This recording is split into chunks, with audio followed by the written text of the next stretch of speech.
leptana jintharakliba ijelgum ningai jawba thamoi sibasu nanaktana jingsinbiri sangkraba machugum yekrabani nangi saktam jongliba thamoigi mihulsinasu nungsibi nangtabu hangjariye pangtharuraba thamoi sibu mikap thokanbiro nangi wahai amana lotuna thamlakba thamoigi marol kaya phonglage ngasiri nafamda jingnaba leitana hangliba thamoigi marolsu pizage khanangai jariye lotuna thamjaramba aigi wahai kaya phonglage ngasiri nafamda nungsi haina leplero tahallo ifamdaso tazage khanangai jariba nangi thamoigi wahai kaya semnase ibanagi oiba panthongama aigi mukna loidri fawa mahek lana iramkige punsigi lemaiduda nangi aigi nungsi wari ahanma punsigi anganba ayukta thengnarambi nahakpudi seksinna thamlagi thanungda sumbiro manglan daibang anidasu nangi khonjel tena nausumoina ikhau langle nangi nungsi wahai aigi ming JB Khetrimayu handamuksu makhata na intro tora khwaira pamsaba ngauzaba pumnamak sigi hauraphamdi thamoi mahakni second ahum phana jangkide aina nangbu ngauzakibadadi second khara dunadi oihanbiramle lamhelaba thamoi adumaksu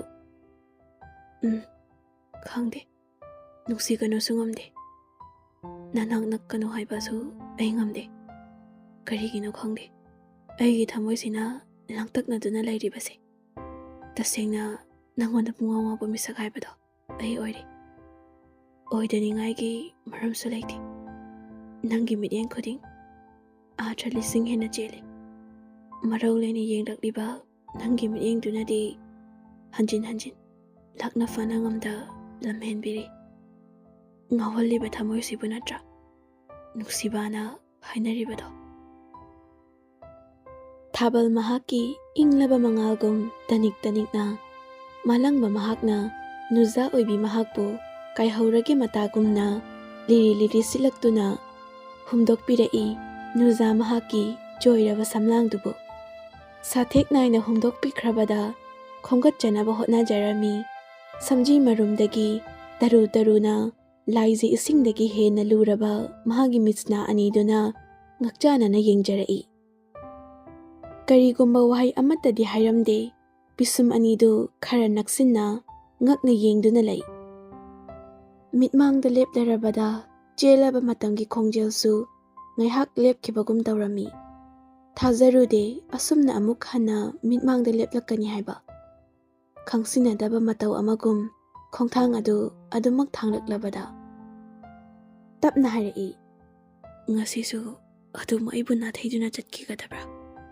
natraga lamlanba amagum ukhigadabra wahaidu tajarabada ilisana tapna mamaidu laithorai karigumba wahai amata khumlamda magi lakfam thokpa lambiduda adumak lai wahai amata faw hairamdrabasu JB ngauzaba mityeng amaga loinana thamoina khoidana yengduna laihawi tunglomdagi liona yarida JB nangboibo ngambu ngamihe namai khokangadi kaida hangurani aikhoi oina mashi tampham laitre JB noklaga noina khangpoteda sigi matang study Marlinna Wakhal gadi koina paibi chekla dune nungai khraba nupi sina pambiragabu nahana lisingla kyarani high school daibu ibo ikaibagi hidak leite matagom ikaibagi singido tatkraba kaino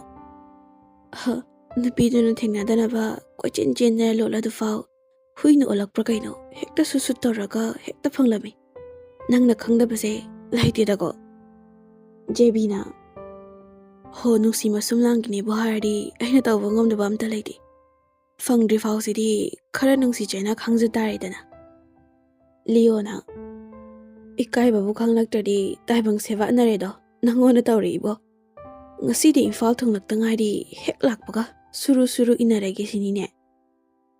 Marlin su fat yausilai. Nupi mahak su thamoy kanman bahai badune. Asuk kuina akhoi tangna tanna jarakpusibu khara toirasu khanbi yai ponimi. Haina daine nupi gi thamoy di laina kum tholi kaina. Kaide ili gi thamoy sidi made in China ra khangde. Fajana pressure cooker da manga tarula kam tholasu pet kadaba mandre. JB momo nokjaraga magi duguma mong dudani. Aina mabu kaabo ngamjese. Khangnasu khangsinanta saba. Uhurasu usinanta saba. Magi mong dudani. Aina mabu khangnu nungsibe hengalise. Leona sahitya yam wangrabu nahumdi humjale haibam sulaibani. Masi sidaya bu yaradine. Thaina nupidugi hagdukta natro. Aikhoisu yauna pulap pulap khong lakhiba mayamda. Aduga hauzik phau. Oiroi bai. Adu nupiduma kaya oinamdiko. Marlin na haigumna jebi. Ilise kaya oinamdreda. Nang namagi dama hotna jekhiba mayamduga mana kemda thawa saraktabasidi tasenga nungaitida. Tha kayano. Nangna Jaipurda ilegi college enroll tawkhrena hairakpadagi Jaipurda chatlaga ilina tamamme hairiba college tumaktada ming chandana tana jakhibado. Aduga adusu hanjin boiramba yam sawningida khalluraga pura pangwasi dramagida. JB momonok hoiba haukhre magi maranga tanateda aigidi amuk hana mabu ujaba fangnise sina that's enough. Leona nangi budi ilina loizarabaduda kari amu hairuni hoide he asukuina tanara asifao hera namduna koigadabani yadragana Marlin suleri hekta bingi number lauraga lore. Ilisna wakhal amada tauzana famduna leirami. Dexmate oiminariba lainana. Ses kanagi wakhal no. Ilisna khanglapna yenglai aduga momon tawraga makokto hairami.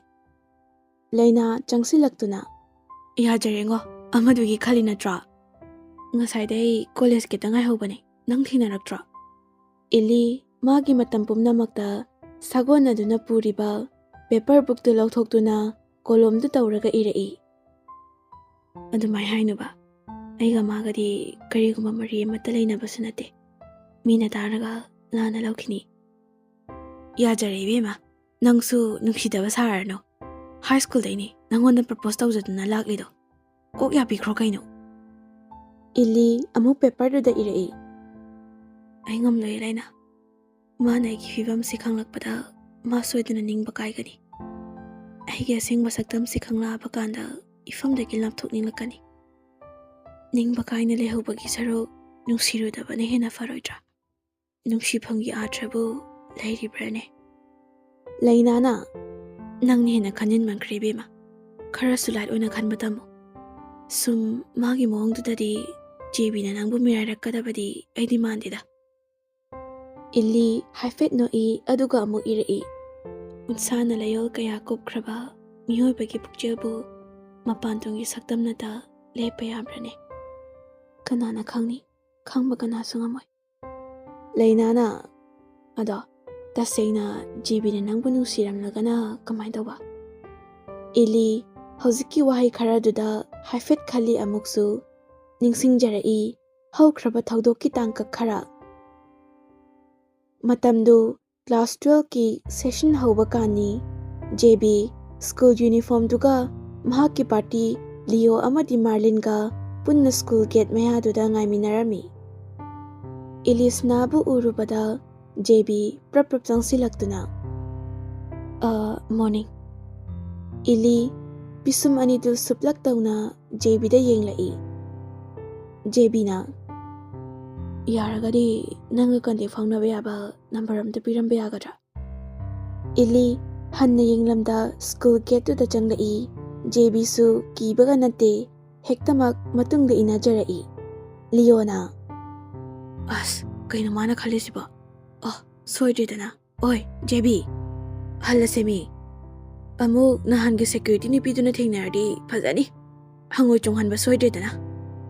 Anidusu matungda kanna kaubasu yada kauduna matungda tanajarai. JB iligi matungda ngang-ngang-duna lakjarami. Amutadi yabiyo kadoge. Asukina hajar sifao yaningdriba. Jahi mari chupna tanajara sifao aibu nungsiba ngamdriba. Aidi nang ayadrifao adum tanagini. Nang ayadrifao nungsi haikini aidi. Tauriba JBgi moongduda mabanagi wari khangnadaba kanasu yauramde. Ili masindu pomli sauna laami. Khanghaude tunglomdagi JBgi bag adu khangfa farai. JB mapukningda. Oh, soidre. Security rabondu soiramani. Khanbaga taubaga mamaidu leithorakpada khara senior oina lariba security nupidu oiramlabada JB haifet noksinaraga. Madam. Hek ubada nupini haibaga thazaroi. Fiba murti noibadagi masangkukak nupada nupani. Nupadawna layba khwaidaisu isau langanba security ni. Khonzaw amaga loinana. Nupi lumba gaiduni ni nogise. Lakminariba anidusu tauriba moongduda tunghantuna chinkige tawbada security nupidugi referee du tawraga makhutta khat tawna kausila ami. Ngai khone somna changla khone. Marlena. Aidi pelabani. Sigi nupasna tarokpase chopam chaipam da dangakta. Leona. Soidre ngasisu. Phagan mathimong thokpa soidre. Nungani nang hero yam kumning brabu phazare. Punna khonti jamina doreba. Anidu machinda murum solaka JBgi manak changsillaktuna lepi. Security na. Hayo. Kari tawba yaure. Nakhoina sida hek laisiba.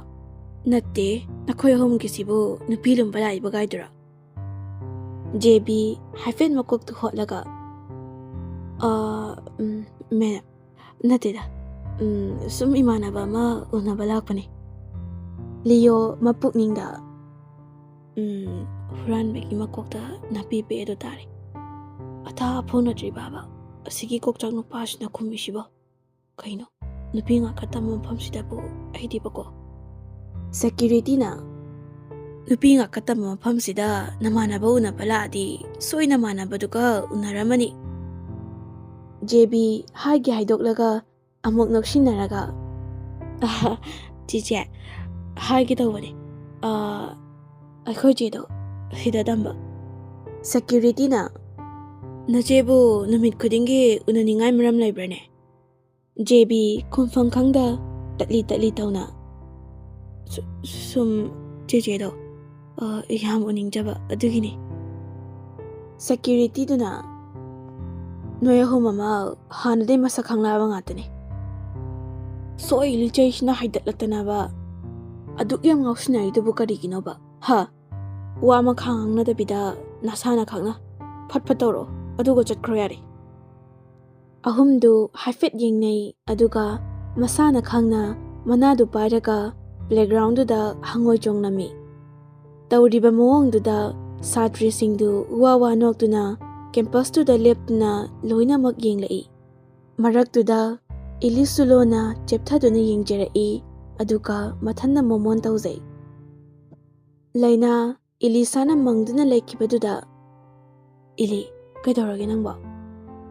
Ili khanglapna mamaidu fat laina da yenglai aduga makoktu kem natte haibagi moongda nomi. Laina momon tawraga kona muk thengnarase. Ai history class amasu wali. Horen amo pawhonarase ko. Bye. Asi hairamlaga lainasu bag tu yangkhatuna thokre. Ilisanasu class op su laibaga library room da hanagumna pothaba oina lakjarami.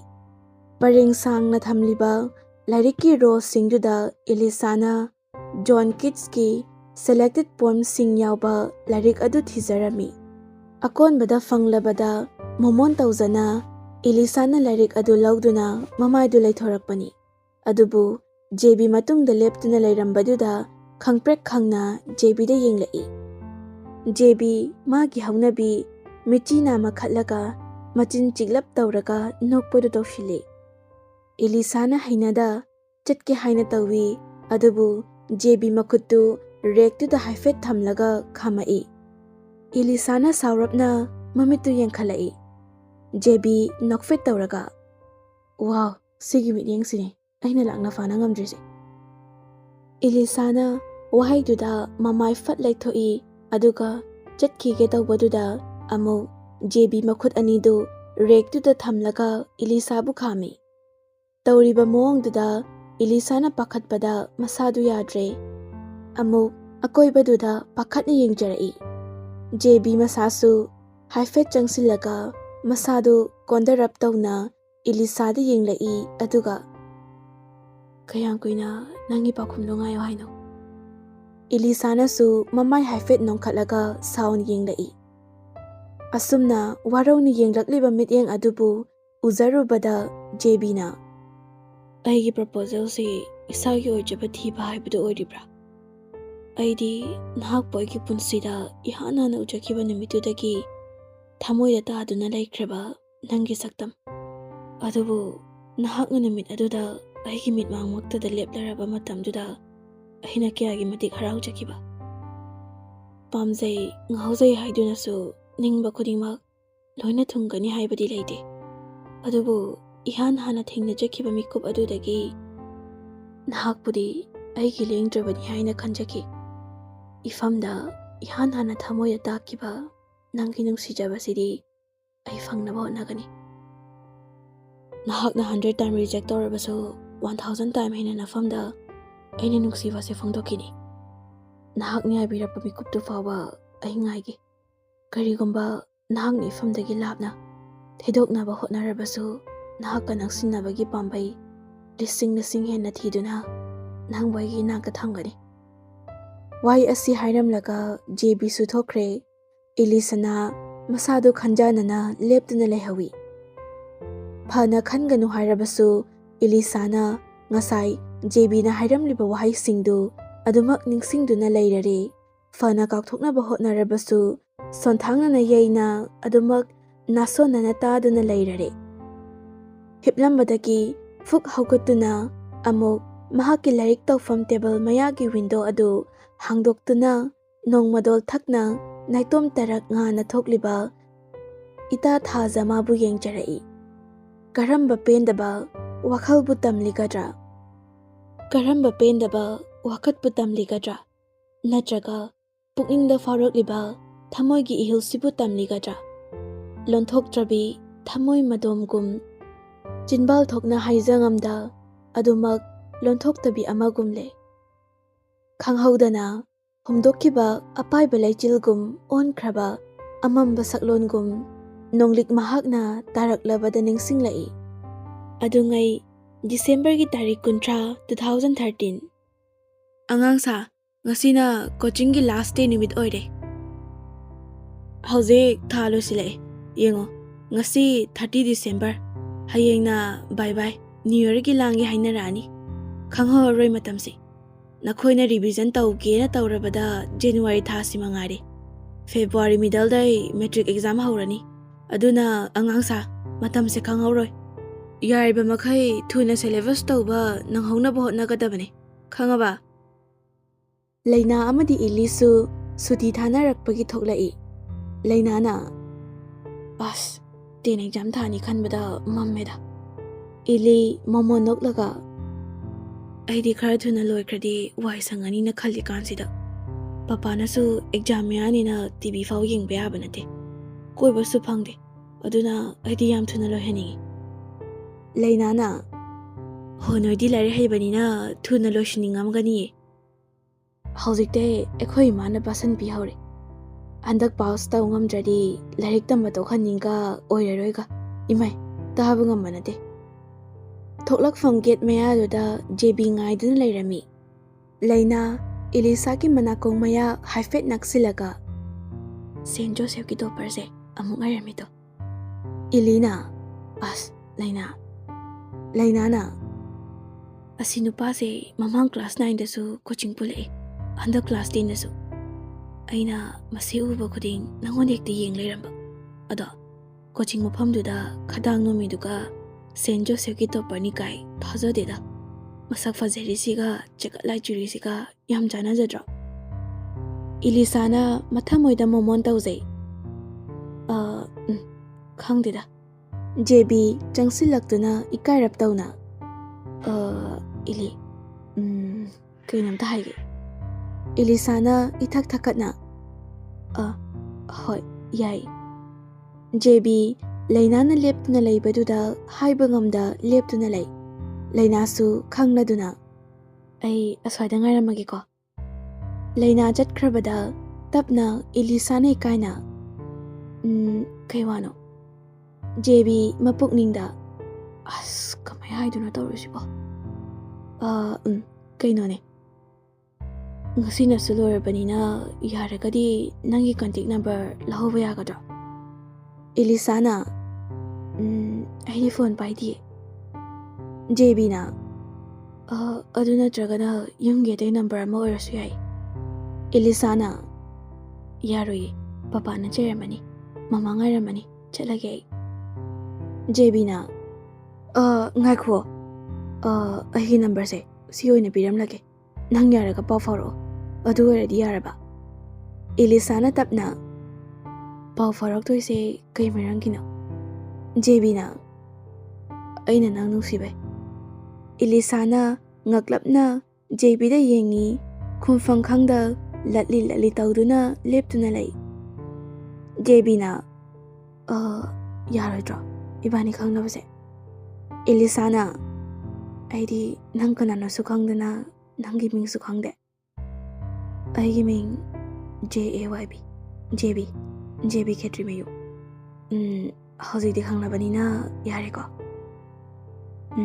ꯑꯩ ꯈꯜꯂꯛꯈꯤꯒꯦ ꯖꯦꯕꯤꯅ ꯍꯧꯖꯤꯛꯀꯤꯗꯤ ꯈꯜꯂꯨꯈꯤꯅꯤꯗ ꯍꯦꯟꯅ ꯀꯣꯛ ꯆꯥꯛꯈꯤꯅꯕꯅꯤ exam ꯂꯣꯏꯔꯒ ꯃꯨꯟꯅ ꯈꯜꯂꯒ ꯄꯥꯎꯈꯨꯝ ꯄꯤꯔꯣ JB ꯃꯥꯒꯤ ꯐꯣꯟ ꯅꯝꯕꯔꯗꯨ ꯆꯦꯖꯦꯠ ꯑꯃꯗ ꯏꯔꯒ ꯏꯂꯤꯁꯥꯗ ꯄꯤꯔꯝꯃꯒ ꯆꯠꯈ꯭ꯔꯦ ꯃꯌꯨꯝ ꯌꯧꯔꯕꯗ ꯏꯂꯤꯁꯥꯅ ꯍꯔꯥꯎꯖꯅ ꯐꯣꯟ ꯅꯝꯕꯔꯗꯨꯗ ꯌꯦꯡꯗꯨꯅ ꯂꯩ ꯉꯁꯤꯃꯨꯛ ꯅꯨꯡꯉꯥꯏꯖꯕ ꯍꯔꯥꯎꯖꯕꯁꯨ ꯃꯐꯝꯗ ꯐꯥꯎꯈꯤꯗ꯭ꯔꯤ ꯏꯂꯤꯁꯥꯅ ꯃꯥꯒꯤ ꯗꯥꯏꯔꯤꯗꯨ ꯍꯥꯡꯗꯣꯛꯇꯨꯅ ꯑꯅꯧꯕ ꯆꯦꯅꯥ ꯑꯃꯗ ꯏꯔꯝꯃꯤ Finally, my wish comes true. ꯃꯟꯇ꯭ꯔꯤ ꯃꯆꯥꯕꯨ ꯀꯧꯖꯔꯛꯏ ꯏꯆꯥꯊꯣꯏ ꯇꯥꯕ꯭ꯔꯣ ꯏꯂꯤꯁꯥꯅ ꯀꯩ ꯍꯥꯏꯒꯦ ꯄꯄꯥ ꯃꯟꯇ꯭ꯔꯤ ꯃꯆꯥꯅꯨꯄꯤꯒꯤ ꯔꯨꯝ ꯆꯪꯂꯛꯏ ꯑꯗꯨꯒ ꯁꯦ ꯅꯃꯥꯟꯅꯕꯤ ꯑꯃ ꯀꯣꯜ ꯇꯧꯔꯛꯄꯅꯤ ꯅꯃꯥꯅ ꯆꯥꯛ ꯊꯤꯍꯧꯔꯕꯅꯤ ꯑꯗꯨꯝ ꯀꯨꯝꯊꯔꯛꯑꯣꯀꯣ ꯏꯂꯤꯁꯥꯅ ꯍꯣꯏ ꯄꯄꯥ ꯏꯂꯤꯁꯥꯗꯤ ꯂꯩꯅꯥ ꯅꯠꯇꯅ ꯃꯥꯒꯤ ꯀ꯭ꯂꯣꯁ ꯕꯦꯁ ꯐ꯭ꯔꯦꯟ ꯂꯩꯇꯕꯅ ꯑꯗꯨꯃꯛ ꯑꯣꯏꯔꯕꯣꯏ ꯅꯤꯡꯗꯨꯅ ꯍꯜꯂꯣ ꯂꯩꯅꯥ ꯑꯗꯨꯕꯨ ꯇꯞꯅ ꯑꯩꯅꯤ ꯈꯣꯟꯖꯦꯜꯗꯨꯗ ꯇꯥꯕꯗ ꯈꯪꯂꯦ ꯀꯃꯥꯏꯅ ꯅꯪꯗꯤ ꯄꯄꯥꯒꯤ ꯅꯝꯕꯔꯁꯦ ꯖꯦꯕꯤ ꯅꯣꯛꯐꯦꯠ ꯇꯧꯔꯒ ꯀꯣꯆꯤꯡ ꯁꯔꯗꯩ ꯂꯧꯕꯅꯤ ꯈꯔꯕꯨꯗꯤ ꯀꯨꯏꯔꯦꯗ ꯅꯪꯒꯤ ꯐꯣꯝ ꯃꯦꯟꯈꯤꯕꯗꯨꯗꯒꯤ ꯂꯧꯕꯅꯤ ꯏꯂꯤꯁꯥꯅ ꯄꯥꯈꯠꯅ ꯑꯗꯣ ꯅꯪꯗꯤ ꯀꯃꯥꯏꯅ ꯄꯄꯥꯗ ꯀꯣꯜ ꯇꯧꯔꯛꯏꯕ ꯄꯄꯥꯅ ꯀꯦꯝ ꯍꯥꯏꯔꯛꯇ꯭ꯔꯣ ꯖꯦꯕꯤ ꯅꯣꯛꯐꯦꯠ ꯇꯧꯔꯒ ꯑꯩꯈꯣꯏ ꯅꯥꯀꯟꯗ ꯏꯆꯟꯅꯨꯄꯤ ꯑꯃ ꯂꯩꯌꯦ ꯃꯉꯣꯟꯗ ꯐꯣꯟ ꯄꯥꯏꯍꯜꯂꯤꯅꯤ ꯑꯗꯨꯒꯤꯗꯤ ꯑꯩꯅ ꯁꯨꯝ ꯅꯝꯕꯔꯗꯣ ꯆꯠꯄ꯭ꯔꯥꯅ ꯆꯦꯛ ꯇꯧꯔꯛꯄꯅꯤ ꯏꯂꯤꯁꯥꯅ ꯑꯗꯣ ꯅꯪ ꯄꯄꯥꯗꯗꯤ ꯀꯣꯜ ꯇꯧꯔꯛꯀꯅꯨꯀꯣ ꯖꯦꯕꯤꯅ ꯍꯣꯏ ꯑꯗꯣ ꯀꯔꯤꯒꯨꯝꯕ ꯅꯪꯕꯨ ꯌꯥꯝ ꯃꯤꯁ ꯇꯧꯔꯛꯑꯗꯤ ꯁꯨꯃꯥꯏꯅ ꯐꯥꯎꯔꯛꯀꯦꯀꯣ ꯏꯂꯤꯁꯥꯅ ꯐꯥꯎꯔꯛꯀꯅꯨ ꯏꯕꯥꯅꯤ ꯈꯪꯅꯗ꯭ꯔꯤ ꯐꯥꯎꯗꯤ ꯐꯥꯎꯅꯈꯤꯔꯣꯏꯁꯦ ꯖꯦꯕꯤꯅ ꯑꯁ ꯑꯩꯗꯤ ꯅꯪ ꯎꯕ ꯐꯪꯗ꯭ꯔꯗꯤ ꯂꯩꯕ ꯉꯝꯒꯗꯕ ꯃꯥꯟꯗꯦꯕꯨ ꯉꯁꯤꯗꯩ ꯅꯪ ꯎꯕ ꯐꯪꯂꯔꯣꯏ ꯈꯜꯂꯨꯕꯗ ꯍꯧꯖꯤꯛꯇꯤ ꯂꯥꯡꯇꯛꯅꯕ ꯍꯧꯔꯦ ꯏꯂꯤꯁꯥꯅ ꯈꯪꯅꯕꯕꯨ ꯍꯧꯗ꯭ꯔꯤ ꯍꯦꯛꯇ ꯍꯥꯏꯖꯤꯜꯂꯦ ꯖꯦꯕꯤꯅ ꯑꯌꯥ ꯍꯥꯏꯖꯤꯟꯅꯕ ꯅꯠꯇꯤꯌꯦ ꯑꯁꯦꯡꯕꯒꯤꯅꯦ ꯊꯥꯖꯗ꯭ꯔꯤꯔꯥ ꯏꯂꯤꯁꯥ ꯃꯥꯒꯤ ꯃꯑꯣꯡꯗꯨꯗ ꯅꯣꯛꯐꯦꯠ ꯇꯧꯖꯩ ꯑꯗꯣ ꯊꯝꯃꯒꯦ ꯄꯄꯥꯅ ꯀꯨꯏꯃꯜꯂꯦꯅ ꯆꯩꯔꯛꯑꯅꯤ ꯖꯦꯕꯤꯅ ꯅꯪ ꯇꯁꯦꯡꯅ ꯑꯩ ꯄꯥꯎ ꯐꯥꯎꯔꯛꯀꯅꯣ ꯍꯥꯏꯔꯣ ꯏꯂꯤꯁꯥꯅ ꯄꯄꯥꯅ ꯆꯩꯅꯤꯕ ꯖꯦꯕꯤ ꯌꯥꯝ ꯇꯟꯅ ꯍꯣꯏ ꯊꯝꯖꯔꯣ. ꯏꯂꯤꯁꯥꯅ ꯃꯥꯒꯤ ꯃꯑꯣꯡꯗꯨꯗ ꯅꯨꯡꯁꯤꯖꯕ ꯑꯃꯁꯨ ꯐꯥꯎꯔꯝꯃꯤ. ꯇꯞꯅ ꯏꯀꯥꯏꯔꯞ ꯑꯗꯣ ꯑꯩ ꯁꯣꯏꯗꯅ ꯑꯦꯛꯖꯥꯝ ꯂꯣꯏꯕ ꯅꯨꯃꯤꯠꯇ ꯄꯥꯎ ꯐꯥꯎꯔꯛꯀꯦ. ꯊꯝꯃꯦꯀꯣ. ꯑꯁꯤ ꯍꯥꯏꯔꯝꯂꯒ ꯐꯣꯟꯗꯨ ꯀꯛꯏ. ꯖꯦꯕꯤ ꯑꯀꯣꯟꯕꯒꯤ ꯋꯥꯍꯩꯗꯨꯗ ꯑꯁꯨꯛꯀꯤ ꯃꯇꯤꯛ ꯍꯔꯥꯎꯖꯔꯝꯃꯤ. ꯉꯥꯏꯖꯕꯅꯤ ꯋꯥꯅ ꯃꯇꯝ ꯑꯗꯨꯃꯛꯁꯨ. ꯑꯗꯨꯕꯨ ꯏꯂꯤꯁꯥꯅ ꯑꯦꯛꯖꯥꯝ ꯃꯌꯨꯝ ꯍꯜꯂꯛꯄꯒꯤ ꯂꯝꯕꯤꯗꯨꯗ ꯄꯨꯟꯅ ꯃꯄꯥꯕꯨꯡꯁꯨ ꯌꯥꯎꯅ ꯂꯝꯕꯤꯒꯤ ꯑꯦꯛꯁꯤꯗꯦꯟ ꯑꯃ ꯊꯣꯛꯂꯝꯃꯤ. ꯏꯂꯤꯁꯥꯅ ꯑꯁꯨꯛꯀꯤ ꯃꯇꯤꯛ ꯐꯤꯕꯝ ꯁꯣꯛꯅ ꯁꯣꯛꯂꯝꯃꯤ. ꯂꯥꯏꯕꯛ ꯊꯤꯕ ꯑꯦꯛꯁꯤꯗꯦꯟ ꯑꯗꯨꯃꯛꯅꯁꯨ ꯑꯄꯣꯛꯄ ꯃꯄꯥ ꯃꯟꯇ꯭ꯔꯤ ꯀꯟꯕ ꯉꯝꯈꯤꯗꯦ. ꯑꯄꯣꯛꯄꯤ ꯃꯃꯥ ꯀꯦꯇꯨꯀꯤ ꯀꯞꯂꯒ, ꯗꯣꯛꯇꯔ, ꯀꯔꯤꯅꯣ ꯍꯥꯏꯔꯤꯁꯤꯕꯣ? ꯏꯆꯥꯕꯨ ꯑꯃꯨꯛ ꯍꯟꯅ ꯋꯥ ꯉꯥꯡꯕ ꯉꯝꯂꯔꯣꯏ ꯍꯥꯏꯕ? ꯗꯣꯛꯇꯔꯗꯨꯅ, ꯏꯅꯦ, ꯑꯩꯈꯣꯏꯁꯨ ꯋꯥꯐꯝꯁꯦ ꯂꯣꯠꯁꯤꯟꯗꯨꯅ ꯊꯝꯕ ꯌꯥꯕ ꯅꯠꯇꯕꯅꯤꯅ ꯑꯁꯦꯡꯕꯗꯣ ꯍꯥꯏꯖꯔꯕꯅꯤ. ꯑꯦꯛꯁꯤꯗꯦꯟ ꯍꯥꯏꯕꯁꯤꯗꯤ ꯀꯅꯥꯅꯁꯨ ꯇꯝꯕ ꯉꯝꯕ ꯅꯠꯇꯦ. ꯍꯦꯟꯖꯤꯟꯅ ꯅꯨꯡꯉꯥꯏꯇꯕ ꯀꯩꯁꯨ ꯇꯧꯕꯤꯔꯅꯨꯗ. ꯏꯂꯤꯁꯥꯅ ꯃꯃꯥꯒ ꯗꯣꯛꯇꯔꯗꯨꯒ ꯁꯥꯟꯅꯔꯤꯕ ꯋꯥꯐꯝꯗꯨ ꯂꯣꯟꯅ ꯇꯥꯖꯔꯕꯗ ꯃꯈꯨꯠ ꯑꯗꯨ ꯅꯤꯛꯅ ꯕꯣꯀꯦꯜ ꯃꯄꯥꯗꯨꯗ ꯊꯝꯂꯒ ꯅꯤꯡꯕ ꯀꯥꯏꯅ ꯃꯄꯤꯁꯤꯡꯗꯨ ꯇꯞ ꯇꯞ ꯇꯥꯖꯔꯝꯃꯤ. ꯃꯄꯨꯛꯅꯤꯡꯗ, ꯅꯤꯡꯖꯔꯝꯕ ꯃꯪꯂꯥꯟ ꯑꯗꯨꯃꯛ ꯉꯁꯤꯗꯤ ꯑꯗꯨꯃꯛ ꯃꯃꯤ ꯁꯥꯡꯈ꯭ꯔꯦ. ꯑꯣꯏꯈ꯭ꯔꯁꯅꯨ. ꯑꯩꯒꯤ ꯅꯨꯡꯁꯤꯕꯁꯨ ꯉꯁꯤꯗꯤ ꯄꯨꯝꯅꯃꯛ ꯃꯪꯂꯥꯟ ꯑꯃꯒꯤ ꯋꯥꯔꯤ ꯑꯃꯒꯨꯝ ꯐꯣꯡꯈ꯭ꯔꯔꯣꯏ. ꯏꯆꯤꯜ ꯑꯁꯤꯅ ꯀꯔꯤꯒꯨꯝꯕ ꯋꯥꯍꯩ ꯑꯃꯗ ꯀꯅꯥꯒꯤ ꯃꯐꯝꯗꯁꯨ. ꯅꯤꯡꯁꯤꯡꯖꯔꯕꯗ ꯏꯂꯤꯁꯥꯅ ꯈꯖꯥꯏꯊꯛꯇ ꯄꯤꯔꯥꯡꯁꯤꯡꯗꯨ ꯂꯦꯞꯇꯅ ꯁꯤꯟꯊꯖꯔꯝꯃꯤ. ꯌꯥꯝꯅ ꯉꯟꯅ ꯂꯤꯑꯣ ꯑꯃꯗꯤ ꯃꯥꯔꯂꯤꯟꯁꯨ ꯖꯦꯕꯤ ꯍꯣꯏꯗ ꯂꯥꯛꯑꯝꯃꯤ. ꯅꯤꯡꯊꯧ ꯍꯔꯥꯎꯖꯅ, ꯏꯆꯥꯁꯤꯡꯁꯨ ꯂꯥꯛꯑꯦꯗꯅ. ꯑꯅꯤꯗꯨ ꯄꯨꯟꯅ, ꯑꯧ ꯄꯥꯕꯨꯡ, ꯖꯦꯕꯤꯕꯨ ꯂꯩꯈꯤꯕ ꯅꯠꯇ꯭ꯔꯣ? ꯅꯤꯡꯊꯧꯅ, ꯂꯩꯕꯅꯤ. ꯀꯥꯈꯠꯂꯣ. ꯑꯩꯈꯣꯏ ꯑꯃꯗꯨꯗꯤ ꯍꯧꯖꯤꯛꯐꯥꯎ ꯌꯥꯀꯥꯏꯔꯝꯈꯤꯔꯣꯏ. ꯀꯥꯈꯠꯂꯣ. ꯃꯥꯒꯤ ꯔꯨꯝꯗ ꯍꯦꯛꯇ. ꯂꯩꯃꯁꯨ ꯊꯣꯛꯂꯛꯇꯨꯅ, ꯍꯩꯃꯥ, ꯏꯆꯥ ꯂꯤꯑꯣꯒ ꯏꯆꯥ ꯃꯥꯔꯂꯤꯟꯒꯁꯨ ꯂꯥꯛꯑꯦꯗꯅ. ꯑꯅꯤꯗꯨꯅ, ꯑꯧ ꯃꯃꯥ. ꯂꯩꯃꯅ, ꯀꯥꯈꯠꯂꯝꯃꯣ. ꯃꯃꯥꯅꯦ, ꯅꯈꯣꯏꯒꯤ ꯆꯥꯅꯕ ꯁꯦꯝꯕꯤꯔꯛꯑꯒꯦ. ꯑꯅꯤꯗꯨ ꯍꯔꯥꯎꯅ, ꯑꯧ, ꯌꯥꯏ ꯃꯃꯥ. ꯂꯤꯑꯣ ꯑꯃꯗꯤ ꯃꯥꯔꯂꯤꯟꯁꯨ ꯖꯦꯕꯤꯒꯤ ꯔꯨꯝꯗ ꯀꯥꯈꯠꯂꯛꯏ. ꯂꯤꯑꯣꯅ, ꯅꯪꯒꯤ ꯇꯨꯝ ꯍꯧꯒꯠꯁꯤꯗꯤ ꯐꯖꯅ ꯍꯧꯒꯠꯂꯝꯃꯦꯅꯦ. ꯐꯣꯟꯗꯅ ꯈꯥꯡ ꯉꯝꯗꯦ ꯂꯥꯛꯇ꯭ꯔꯤꯕꯅ, ꯑꯗꯨꯒ ꯇꯨꯝꯕ ꯍꯧꯒꯠꯂꯝꯗ꯭ꯔꯤ. ꯖꯦꯕꯤꯅ, ꯑꯁ, ꯀꯨꯏꯔꯦ ꯍꯧꯒꯠꯄꯗꯤ. ꯁꯨꯝ ꯋꯥꯈꯜ ꯃꯆꯥ ꯈꯔ ꯈꯜꯂꯝꯃꯤꯅꯦ. ꯃꯥꯔꯂꯤꯟꯅ, ꯀꯩ ꯋꯥꯅꯣ ꯅꯪꯅ ꯈꯟꯅꯒꯗꯕ ꯂꯩ ꯍꯥꯏꯗꯨꯅ? ꯖꯦꯕꯤꯅ, ꯀꯃꯥꯏꯅ ꯇꯧꯁꯦ ꯍꯥꯏꯅꯣ ꯗꯦꯠ 14ꯁꯦ? ꯂꯤꯑꯣꯅ, ꯀꯩꯅꯣ ꯗꯦꯠ 14ꯁꯦ ꯀꯃꯥꯏꯅ ꯇꯧꯗꯣꯏꯅꯣꯕ? ꯖꯦꯕꯤꯅ, ꯑꯩꯅ ꯍꯥꯏꯗꯤ ꯑꯩꯈꯣꯏ ꯑꯃꯗꯨꯒ ꯎꯅꯕꯒꯤ ꯃꯐꯝ ꯀꯩꯀꯥꯗꯣ ꯑꯃꯨꯛꯇ ꯈꯟꯅꯁꯦꯕ. ꯃꯥꯔꯂꯤꯟꯅ, ꯑꯁ, ꯋꯥꯔꯤꯒꯗꯤ ꯂꯥꯏꯃ. ꯀꯣꯏꯕ ꯆꯠꯄꯒ ꯑꯝꯇ ꯂꯥꯞꯅ ꯊꯝꯈꯣ. ꯅꯨꯄꯤꯅ ꯐꯥꯎ ꯌꯥꯔꯛꯇ꯭ꯔꯤ ꯋꯥꯈꯜꯒꯗꯤ. ꯅꯨꯄꯤꯗꯣ ꯍꯥꯟꯅ ꯑꯝꯇ ꯌꯥꯅꯕ ꯍꯥꯏꯅꯀꯣ. ꯖꯦꯕꯤꯅ, ꯌꯥꯕꯒꯤꯗꯨꯕꯨꯗꯤ ꯏꯔꯥꯏꯗ ꯂꯥꯛꯏ ꯀꯩꯗꯧꯒꯦ? ꯏꯕꯥꯅꯤꯕꯨ ꯎꯅꯔꯕ ꯑꯗꯨꯝ ꯀꯝꯄꯜꯁꯔꯤ ꯑꯣꯀꯦ ꯇꯥꯁꯤꯜꯂꯛꯗꯕꯅꯤ. ꯂꯤꯑꯣꯅ, ꯃꯨꯠꯀꯗꯤ ꯅꯪꯅ ꯑꯍꯥꯟꯕ ꯑꯣꯏꯔꯝꯒꯅꯤ. ꯅꯨꯄꯤ ꯃꯁꯥ ꯈꯪꯗꯅ ꯆꯍꯤ 3 ꯅꯨꯡꯁꯤꯅꯔꯛꯑꯦ ꯑꯗꯣ. ꯃꯥꯔꯂꯤꯟꯅ, ꯋꯥꯈꯜꯒꯗꯤ ꯁꯨꯠꯇꯅꯦ ꯃꯥꯅ ꯅꯨꯡꯉꯥꯏꯔꯤꯁꯤ. ꯀꯌꯥꯝ ꯄꯥꯝꯃꯨꯔꯕꯅꯣ ꯈꯪꯗꯦꯕꯤ. ꯅꯨꯄꯤꯗꯨꯅ ꯀꯣꯏꯆꯦꯟ ꯆꯦꯜꯂꯐꯥꯎ ꯀꯣꯏꯇꯥꯟ ꯍꯦꯛ ꯇꯥꯟꯅꯔꯒ ꯅꯨꯡꯁꯤ ꯍꯥꯏꯕ ꯉꯝꯕ ꯅꯨꯄꯥꯁꯦ ꯅꯪꯇꯅꯦ, ꯅꯃꯥꯏ ꯈꯨꯊꯥꯗꯣ.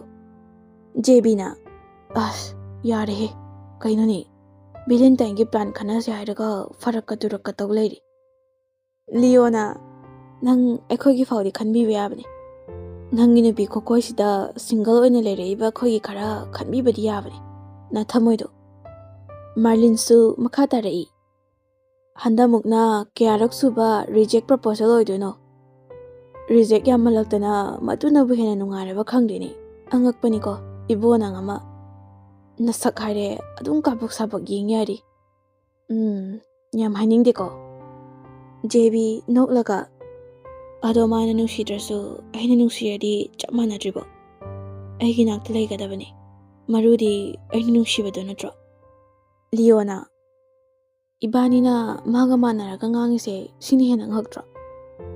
Asima oiraroi. Mana thokpa adum tawjarasano.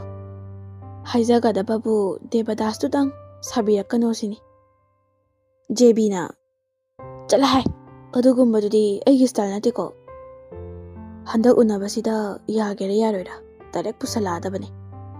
Lapna senabase wari. Aduna nakna oina thamaga senabaduna phare khale. Marlina nungaibiyo nungaibiyo sta leire. Ngamme bu khaladi akhoi gi ready ngaktani. Hekta matang se sat pasilaki sta leire. JB phone duda Laina ka punna wari tawduna leirami. Laina na haibudi haikrabani. Yarakadadi khangdiko. Nangna pirapa gipsingdo amta law yadabani. Aina namnana pirini. Adudabu ay kamaina ununaba silakadoinoba. JB na aduna mitudi baniana bakara sinbiyo. Ko Laina na as iligi moonduga hoi haibudi haibigi. JB na soidana yana bahina biyo bai. Laina na hoi ay yesti haiba ngamde ado yana badi haibigese.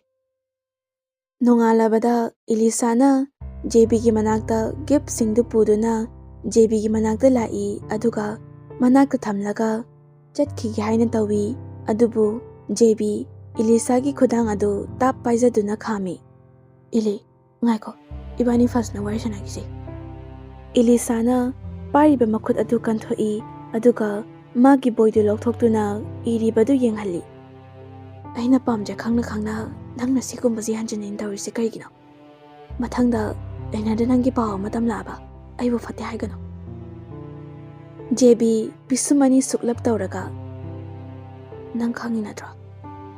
Ainang yaudadi kari kumamta mapung fana tawba ngamde haiba. Ngasi fawa nang aibu second kharada orabasu aigi thamogi awabasi nangna ubikraba. Nangi nuksibada ngauduna lekraba idi ngasi sunangi wakhalda ngauduna leiri. Nangi wahai amata ifamda haidrabasu nangbu ujarabadi yare khana nangi natungda ina jakibane. Nangna fana pamdre khangnabasu aina di nangbu asuki mating sirure. Nangna ingoda haina dripse karino. Ay pumnamak nanggidamak semdokpa ngamgani. Ilisana khamba ngamda mapi singdu tajarami amuk wahai kharadu iduna JB da yenghalli. Nangna sama nangkali se kaigino. Mimana drapa punsi ehakidamak nangna tawribado chumliba. Nangna taningni bapa khumdo hanak mapuksimagidi jinbal thokna ay haiba ngamaron. Masina tro nangna taningni base. Haujikti ay hairedana. Nang makadana ibu hanjin wahalano. JB tapna Ilisa ki mapi singdo taithok piraga ay pumnamba khangi. Nangna amuk sengdoktrabasu yare. Nahak oirambagini. Aina nangbu nungsiribase. Nungsijabaduna ayha khaktagi oijake. Nahaktana aigidamokda piyo. Masidane nafamdagi taninglibasu. Ilisana pirang ihaunana yamunna JB da yengduna lay. JB nungsina hayeng nganta laktoini nganna losilamo. JB halakpaki iru maithajaba loireduna bathrobe tumaga yamut nungaina thoklai. Laima machagi sangong glass tuma puraga changlai. Abi sese inglani hana thakjilose. JB na adoma pabungdu haikraba. Laima noklaga haikrabani. Hayeng nang thokibada adum lawkhro na hairabani. Nangbu kaidonabano lawdoriba seldupo. JB na as ekhoi masidi kemte khangjadida. Valentine mitkibu kaigi oidoino namau nupigi natana. Laimana imadi kanana khangjaruni maduga ningsingbaga thoktreda. JB na hayeng dima direct hekta namau nupi puradabani. Laimana kainoni haisiba chumna brone abia. JB noklaga aina fagi muktau khidrosiba. Mana mahatang laiba nungaite haibaduda namong nupida pusilage tawbani. Laimana isana pamladi imagidi iya yare. Nungaire kanade napabungdaga amukta hairukige. Asi hairaga laimasu harauna machagi rumdagi kumkre. JB mathanda noktuna laihawi. Kaino taseng naibu nupi chela dabro dawrisiba. Aduga longna phamung thakta hipta jarai. Ahing adu haukraba nongale 14 of February Valentine Day. JB losinjaba loirabada gari sodu paiduna kumthajarai aduga mahakki gari du thaudok jarami. Somda Elisana su yamna chamna losinjaduna ngaijarami. Chatsi kadai chatlosi kadai khanjana na tawfang khangda leirami.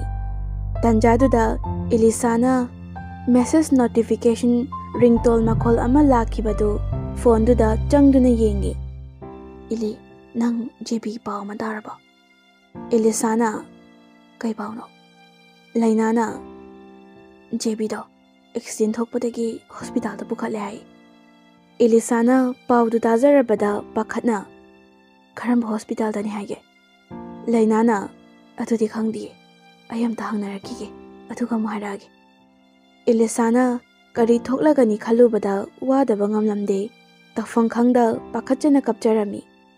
Kari gumba marol amata fangdrabada Elisana ungduna phamdun lairami. Numit pumta tarabada Elisana mafi singdu hongdoktuna mamagi dukan potchai losinba yawnaba tholai. Saktamla sayola karamba mayano punsin khrabali punno. Kham thinga sontaruraba mikup adumaktada mitmang maktada lepdarabada khamduna thamba ngamludre thamoi magi ihul kaya thazada mikuptuna ngasidi lotsinba ngambagi sakti wangmada laikre. JB mahaki asokpagi bandage singduga leptuna leirambaduda Elisana pirang ihaunana maseng marangnana yengjarai. JB latli tawraga Ili aido ngana lakpa ngamawdre thengna su thengna ai. JB wahai du faw haiba loidringai Elisana kana jengsilaktuna JB bu jetna konsinjaduna mamai du upsinduna asuki matik thamoi sokna kaplami. JB tasengna gyan mamba haibadu oire asumna amukta faw utriba Elisagi mawong sida Eli Kaidawayarage.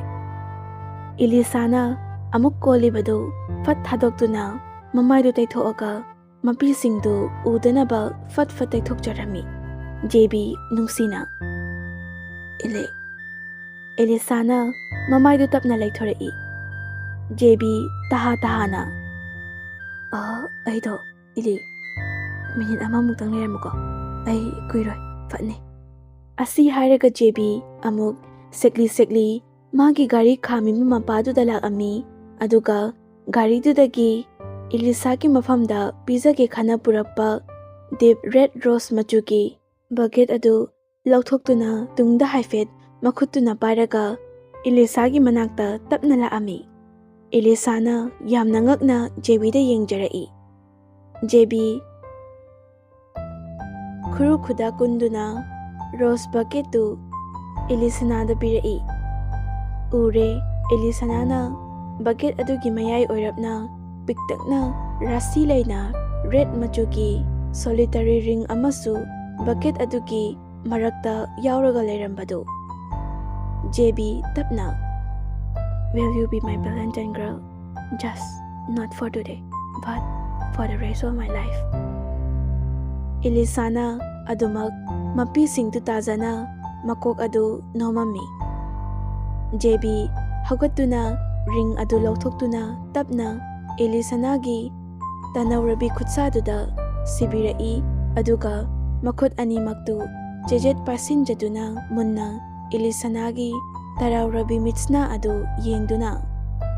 Ili ay nangbu thamoy seng anushi. Adubu mapu mahakki nongdambu kanana tamba ngamgadage thajarudaba kaya amasu mangphawna halakhiba ngaktani. ꯊꯥꯖꯗꯕ ꯀꯌꯥꯅ ꯁꯦꯝꯂꯤꯕ ꯄꯨꯟꯁꯤ ꯈꯣꯡꯆꯠꯁꯤꯗ ꯑꯗꯨꯃꯛ ꯏꯔꯣꯏꯅꯅ ꯇꯧꯊꯥꯖꯃꯤꯟꯅꯔꯛꯈꯤꯕꯅꯤ꯫ ꯏꯂꯤꯁꯥꯅ ꯇꯞꯅ, "ꯑꯩꯁꯨ ꯅꯪꯕꯨ ꯃꯌꯥꯝ ꯅꯨꯡꯁꯤꯌꯦ." JB ꯉꯛꯅ, "ꯑꯦ ꯏꯂꯤ, ꯑꯁꯦꯡꯕꯒꯤ?" ꯏꯂꯤꯁꯥꯅ ꯃꯀꯣꯛ ꯑꯗꯨ ꯅꯣꯝꯃꯤ꯫ "ꯉꯁꯤꯗꯤ ꯅꯪꯒꯤ ꯊꯃꯣꯏꯒꯤ ꯄꯥꯎꯈꯨꯝ ꯑꯗꯨꯃꯛ ꯆꯤꯟꯕꯥꯜ ꯊꯣꯛꯅ ꯐꯣꯡꯂꯒꯦ꯫ ꯅꯪꯕꯨ ꯅꯨꯡꯁꯤ ꯍꯥꯏꯅ." ꯖꯦꯕꯤ ꯌꯥꯝ ꯍꯔꯥꯎꯅ ꯏꯂꯤꯁꯥꯕꯨ ꯀꯣꯡꯈꯠꯇꯨꯅ ꯄꯣꯡꯈꯠꯂꯤ꯫ ꯅꯥꯀꯟꯗꯒꯤ ꯂꯤꯌꯣꯅ, "ꯍꯣ ꯌꯥꯔꯦꯗꯥ, ꯔꯣꯃꯥꯟꯁꯇꯣ ꯑꯅꯥꯕꯒ ꯑꯝꯇ ꯆꯪꯗ꯭ꯔꯦꯕ꯫ ꯀꯩꯅꯣ, ꯁꯤꯡꯒꯜ ꯑꯩꯈꯣꯏꯁꯨ ꯊꯃꯣꯏ ꯄꯥꯜꯂꯤ, ꯈꯤꯇꯗ ꯒ꯭ꯌꯥꯟ ꯇꯥꯅꯁꯤ ꯀꯩꯗꯧꯒꯦ?" ꯋꯥꯍꯩꯗꯨꯗ ꯑꯃꯨꯛ ꯄꯨꯟꯅ ꯊꯋꯥꯏ ꯇꯥꯅ ꯅꯣꯛꯆꯔꯝꯃꯤ꯫